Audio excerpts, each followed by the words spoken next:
Everything Trump touches dies. This week we're going to take a look at 4 events that Trump was involved with and watch the slow death of each of them. But first we're going to start with an apology for the title of this week's video. I stole the title for this week's video from this piece of shit, Rick Wilson. Most of you will only recall him from sporadic appearances on MS Now and the Bulwark podcast. And he's become a darling of mainstream media because he's so-called reformed Republican. But let me remind you what kind of shit this guy pulled in his heyday. Wilson was a frequent guest on political panel shows during the 2016 United States presidential election, where he denounced Donald Trump and his supporters. He was later a strategist for the Evan McMullin presidential campaign. Since Trump's first election as president, Wilson has continued to be a conservative Trump critic. And he authored the books Everything Trump Touches Dies and Running Against the Devil. Sounds like a normal guy, right? But let's go back into his past a little bit. Wilson played a significant role in the 2002 United States Senate election in Georgia, in which Saxby Chambliss was facing Democratic Senator Max Cleland, a disabled veteran and recipient of the Silver Star. Wilson helped create an ad that attacked Cleland's voting record concerning the nascent Department of Homeland Security, flashing images of Osama bin Laden and Saddam Hussein. Basically, in the ad, he tried to make Max Cleland look like those two terrorists. Wilson reflected on this in 2016. The Cleland ad was powerful because it went to his strengths.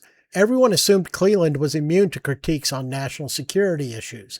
They didn't calculate that I have no moral center when it comes to political ads, and I will destroy the innocent and the guilty. Remember that. Rick Wilson is still a piece of shit. Now for the 4 events that prove Rick Wilson, like a broken clock, is right twice a day. Event 1, Freedom 250.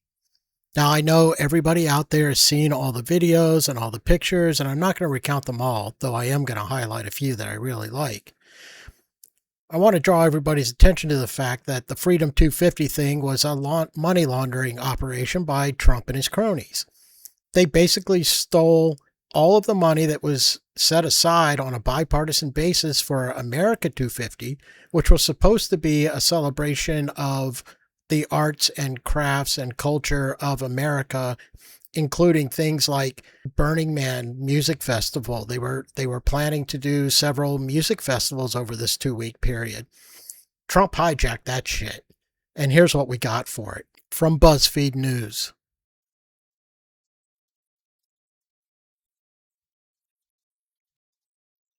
Completely empty. Had some guy who had heat stroke there in that picture. Check that out. The Ferris wheel wasn't running half the time. And this is the best picture of them all. Just to remind everyone that the theme of the event was freedom. But there's a huge friggin' detour, and we all know where that detour has led us, right? He keeps talking about freedom while he leads us into fascism. The stellar religious artwork. Check that shit out. Anybody here a separation of church and state? I didn't know Christ loved the flag as much as Trump did. Plenty of people to pray for you. That's what we need at an America 250 event. And a Great Awakening booth. But the best part, the very best part is right here. Mississippi, I guess, has culture? But all they could provide for the fair was a couple of cutouts that they stole from a closed-down Blockbuster video that they found in their capital last month. Just another example of everything that Trump touches dies. This could have been a phenomenal event. Instead, it turned into a circle jerk where only the most ardent of his supporters and the most brain-dead of us all showed up. For number 2, we have to go back a few years as preface. You would say. Kill the person. Heather hired Charlottesville. They showed up in Charlottesville to protest. Excuse me. They didn't put themselves down as you, and you had some very bad people in that group. But you also had people that were very fine people on both sides. Some of those very fine people Trump was talking about showed up in D.C. this week. Here are these asshats walking down D.C. celebrating the 250th birthday of America. Oh wait, what's that? Is that a Confederate flag they're marching with in their little khakis? Brave little white boys? If you're wondering how much bravery it takes to walk the streets of D.C. masked and wearing khakis and blue shirts, take a look at this photo. These little shits are so brave, I'm pretty sure that guy there on the right shit his pants. And this isn't the only photo. There's like 100 other guys out there. And unless they come forward and prove otherwise, I'm going to assume that every one of these guys shit their pants while in D.C. The third thing that proves that everything Trump touches dies are all of his renovation projects. From BuzzFeed News. We're just going to take a look at some of the pictures posted on BuzzFeed News. Here's what our Oval Office looks like now. Those drapes are straight out of an hourly rate motel. The columns are 200 years old, and he's going to replace them with that gaudy shit he has down at Mar-a-Lago. Corinthian-style columns? I don't know, man. He's probably going to plate them in gold, too. And who can forget about the ballroom? That's what he did to the East Wing. Check that shit out. And here's the latest thing on his list of renovations. Construction has officially begun for a granite helipad on the South Lawn. If you've seen Donald Trump walk, no wonder he's trying to cover everything in concrete. That dude would trip over a blade of grass at this point. He just basically slides his feet across. So he's looking for an ultra smooth surface so that he doesn't trip getting onto his Qatar-financed Air Force One. Possibly he's just trying to cover up the fiasco that was his Ultimate Fighting Championship shit that he hosted on the White House lawn 3 weeks ago. And finally, here's number 4. Trump ruins sports. A couple of weeks ago, if you remember, he showed up for one Knicks game. That was the game that they lost. This week, he basically called FIFA to talk about something he knows nothing about.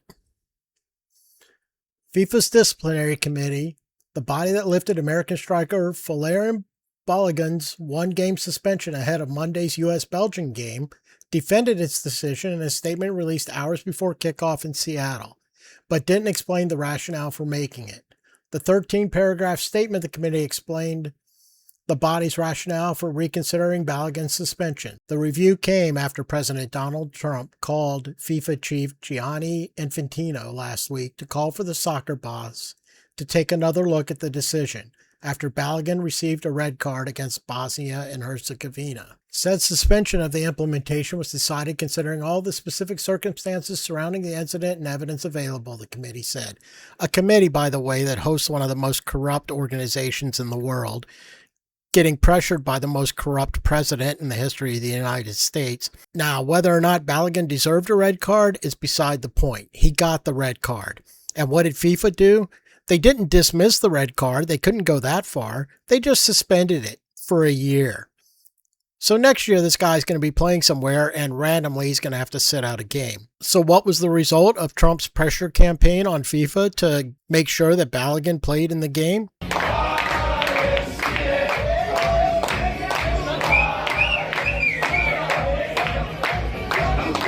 Thanks, Donnie. I appreciate that everything you touch dies. Rick Wilson is still an asshole.